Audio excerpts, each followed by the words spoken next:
हर हर महादेव, जय शिव शंकर। सभी कथा प्रेमियों को प्रेम से कथा सुनने के लिए धन्यवाद। आज हम कथा में सुनेंगे नारद जी के गुणों का वर्णन।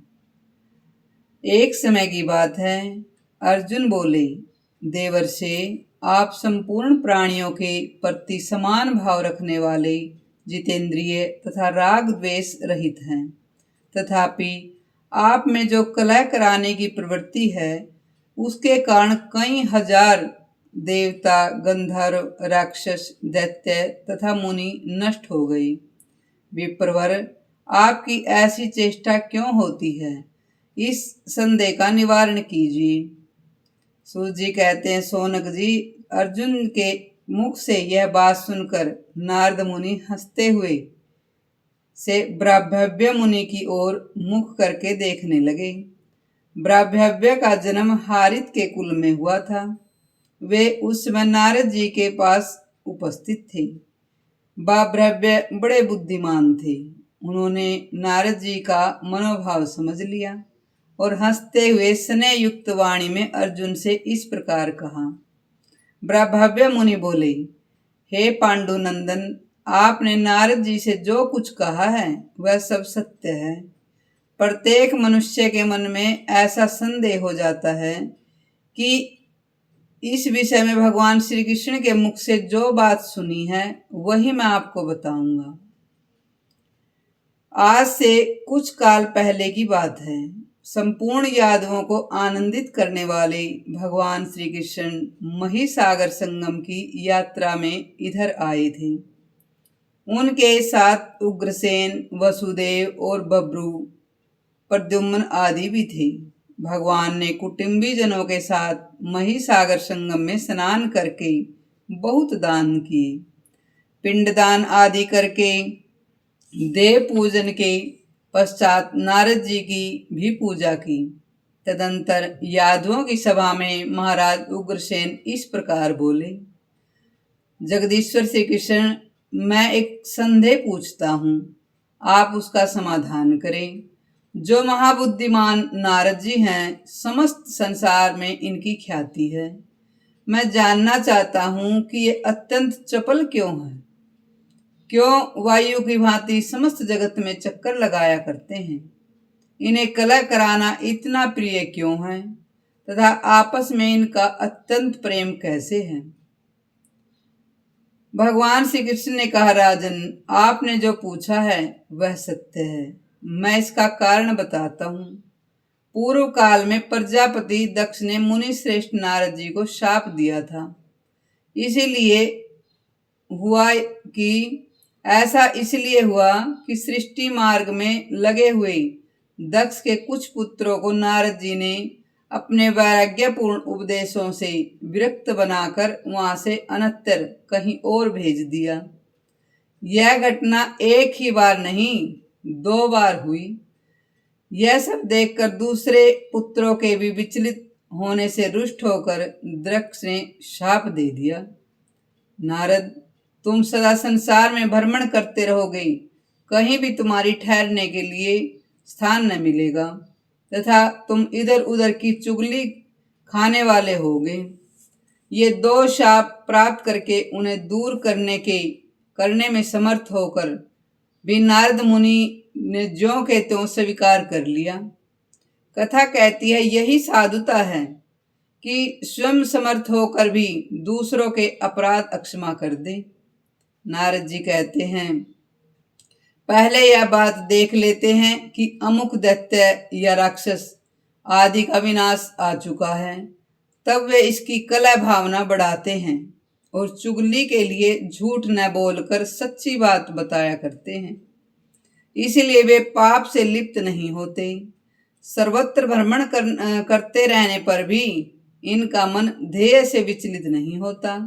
अतः भ्रम दोष से ये भ्रांत भी नहीं होते तथा मुझ में जो इनका अधिक प्रेम है उसका भी कारण सुनिए। मैं देवराज इंद्र द्वारा किए गए स्तोत्र से दिव्य दृष्टि संपन्न नारद जी की सदा स्तुति करता हूँ। कथा कहती है कि भगवान श्री कृष्ण भी नारद मुनि की स्तुति करते हैं। वह स्तोत्र श्रवण कीजिए। आप सभी कथा श्रोता भी प्रेम पूर्वक नारद जी के को समर्पित यह स्तोत्र सुनने की कृपा करें। जो ब्रह्मा जी की गोद से प्रकट हुए हैं, जिनके मन में अहंकार नहीं है, जिनका विश्वविख्यात चरित्र किसी से छिपा नहीं है, उन देवर्षि नारद जी की को मैं नमस्कार करता हूँ। जिनमें अर्ति यानी उद्वेग, क्रोध, चपलता और भय का सर्वथा अभाव है, कमी है, जो धीरे होते हुए भी दीर्घ सूत्री, किसी कार्य में अधिक विलंब करने वाले नहीं हैं, उन नारद जी को मैं प्रणाम करता हूँ। जो कामना अथवा लोभवश झूठी बात मुंह से नहीं निकालते, समस्त प्राणी जिनकी उपासना करते हैं, उन नारद जी को मैं नमस्कार करता हूँ। जो आध्यात्मिक गति के तत्व को जानने वाले, ज्ञान शक्ति संपन्न जितेंद्रिय हैं, जिनमें सरलता भरी है तथा जो यथार्थ बात कहने वाले हैं, उन नारद जी को मैं प्रणाम करता हूँ। जो तेज, यश, बुद्धि, नय, विनय, जन्म, तपस्या सभी दृष्टियों से बड़े हुए हैं, उन नारद जी को मैं नमस्कार करता हूँ। जिनका स्वभाव सुखमय, वेश सुंदर तथा भोजन उत्तम है, उन प्रकाशमान, पवित्र, शुभ दृष्टि संपन्न तथा सुंदर वचन बोलने वाले उन नारद जी को मैं प्रणाम करता हूँ। जो उत्साह पूर्वक सबका कल्याण करते हैं, जिनमें पाप का लेश भी नहीं है, जो परोपकार करने से कभी भी अघाते नहीं, उन नारद जी को नमस्कार करता हूँ। जो सदा वेद, स्मृति और पुराणों में बताए हुए धर्म का आश्रय लेते हैं तथा प्रिय और अप्रिय से रहित हैं, उन नारद जी को प्रणाम करता हूँ मैं। जो समस्त संगों से अनासक्त हैं तथापि सब में आसक्त हुए भी दिखाई देते हैं, जिनके मन में किसी संशय के लिए कोई स्थान नहीं, जो बड़े अच्छे वक्ता हैं, उन नारद जी को मैं नमस्कार करता हूँ। जो किसी भी शास्त्र में दोष दृष्टि नहीं करते, तपस्या का अनुष्ठान ही जिनका जीवन है, जिनका समय कभी भगवत चिंतन के बिना व्यर्थ नहीं जाता, जो अपने मन को सदा वश में रखते हैं, उन श्री नारद जी को मैं प्रणाम करता हूँ। जिन्होंने तप के लिए श्रम किया है, जिनकी बुद्धि पवित्र एवं वश में है, जो समाधि से कभी तृप्त नहीं होते, अपने प्रयत्न में सदा सावधान रहने वाले, उन नारद जी को मैं सदा नमस्कार करता हूँ। जो अर्थ लाभ होने से हर्ष नहीं मानते और लाभ न होने पर मन में क्लेश का अनुभव नहीं करते, जिनकी बुद्धि स्थिर तथा आत्मा अनासक्त है, उन नारद जी को नमस्कार करता हूँ। जो संपूर्ण सर्वगुण संपन्न, दक्ष, पवित्र, कातर रहित, कालज्ञ और नीतिज्ञ हैं, उन देवर्षि नारद जी को मैं भजता हूँ। नारद जी के इस स्तोत्र का मैं नित्य जप करता हूँ। कथा कहती है भगवान श्री कृष्ण हमेशा नारद जी के इस स्तोत्र से उनका स्तवन करते हैं। इससे वे मुनि श्रेष्ठ मुझ पर अधिक प्रेम रखते हैं। दूसरा कोई भी यदि पवित्र होकर प्रतिदिन इस स्तुति का पाठ करे तो देवर्षि नारद बहुत शीघ्र ही उस पर अपना अतिशय कृपा प्रसाद प्रकट करते हैं। राजन, आप भी नारद जी के इन गुणों को सुनकर प्रतिदिन इस पवित्र स्तोत्र का जप करें। इससे वे मुनि आप पर बहुत प्रसन्न होंगे। कथा कहती है बाब्रव्य मुनि के इस प्रकार कहने से श्री कृष्ण के मुख से नारद जी की इन गुणों को सुनकर राजा उग्रसेन बहुत प्रसन्न हुए। उनके बताए हुए अनुसार उनका स्तोत्र पाठ भी किया। तदंतर नारद जी की पूजा करके तथा पर्याप्त दान देकर अपने बंधु बांधव एवं कुटुंबी जनों के साथ भगवान श्री कृष्ण द्वारिकापुरी में चले गए। नारद जी के गुणों का श्रवण करके श्रद्धामय होकर उनका पूजन करो। ब्रह्मव्य का यह वचन सुनकर अर्जुन को बड़ा विस्मय हुआ।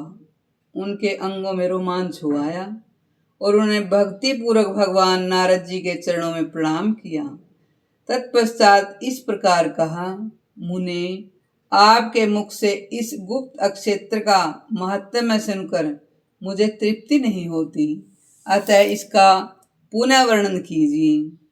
नारद जी ने कहा, अर्जुन, पूर्व काल में महायोगी अक्षपाद गौतम मुनि हो गए हैं, जो गोदावरी गंगा को यहाँ लाए थे और अहिल्या के पति थे। वे बड़े शक्तिशाली थे। उन्होंने गुप्त क्षेत्र का महात्म्य सुनकर, उसे सर्वोत्तर जानकर वहां योग साधना करते हुए भारी तपस्या प्रारंभ की। तदंतर महात्मा गौतम ने योग सिद्धि प्राप्त करके इस तीर्थ में गौतमेश्वर नाम से प्रसिद्ध शिवलिंग की स्थापना की। इस गौतमेश्वर लिंग को भली भांति नहलाकर उस पर चंदन का आलेप करके उसे भांति भांति के पुष्पों से पूजे और गुग्गल की धूप जलावे। ऐसा करने वाला मनुष्य सब पापों से मुक्त हो रुद्रलोक में प्रतिष्ठित होता है।